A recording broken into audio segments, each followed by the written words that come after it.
নারীকে সম্মান দিয়ে আল্লাহ তাআলা বলেছেন নারীরা যেন পর্দায় থাকে।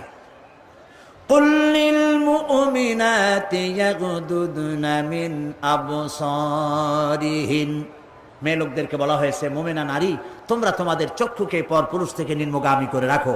ওয়া ইয়াহফাজনা ফুরুজাহুন্না, আর তোমাদের যৌনাঙ্গ সমূহ এগুলিকে তোমরা হেফাজতে রাখো, এগুলি লজ্জাস্থান সমূহ হেফাজতে রাখো, যা মানুষকে দেখিও না।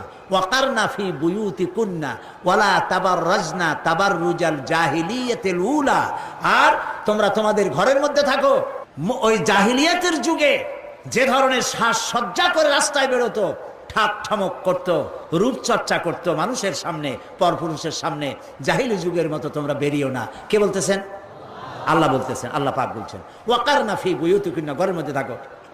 এই ঘরের মধ্যে থাকার অর্থ কিন্তু এই নয় যে ঘরের মধ্যে পড়ে থাকো, লেখাপড়া করো না, চাকরি বাকরি করো না।